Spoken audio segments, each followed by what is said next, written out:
You know, with the popularity of sport utility vehicles and minivans, I for one was convinced that the days of the station wagon were very definitely numbered.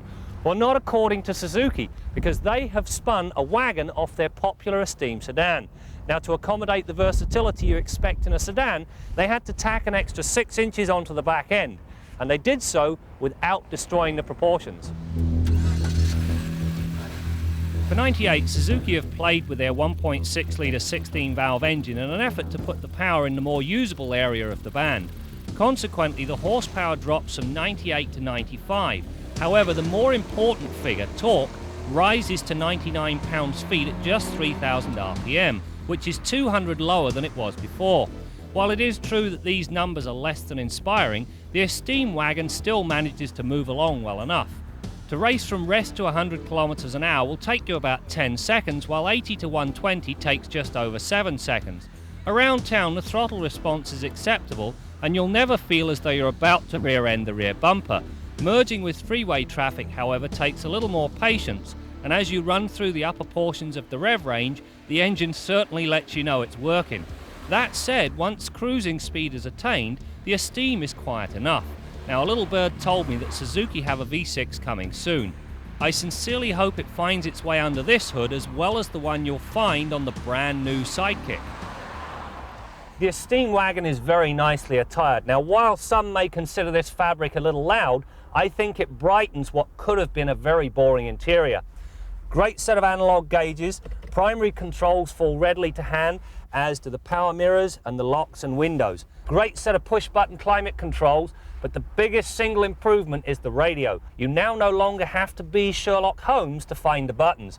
Gone is the old Mickey Mouse unit, in place a great sounding Blaupunkt unit.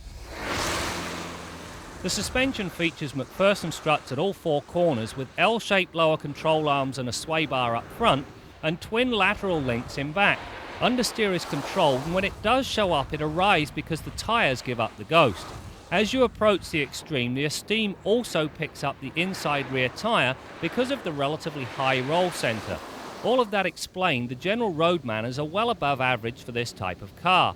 Even the steering contributes. The on-centre feel is good, and the transitions between left and right are precise and predictable. There is one anomaly I don't care for, and that is that the front struts suffer from a lack of travel. Rather than bottoming out on big bumps, the front suspension actually tops out. The system needs more rebound travel. The rear end of this wagon has been thought through as well as the front. Beneath the floor, there's a compartmentalized system that allows you to hide your valuables, little storage areas. There's another storage area right there. There's a privacy cover that keeps prying eyes off your valuables. However, the thing that I like the most, the 70-30 split rear seat. This allows you to accommodate skis on the left and 2 people on the right. Stopping power comes from a front disc rear drum design that offers excellent pedal feel and short stops. In the brake test I required just 113 feet to stop from 80k. That there is no provision for an anti-lock system is unforgivable. Now, Suzuki need to address this sooner rather than later. On the safety front, the Esteem gets side impact members in the doors, child-proof rear door locks, and of course dual airbags up front. Well, there you have it. The Esteem is a reasonably nice little package. It's versatile, comfortable, and despite its modest amount of horsepower, it's reasonably peppy. However, where this car excels, fuel economy. We've averaged better than 38 miles per gallon during the test, and that is not too shabby.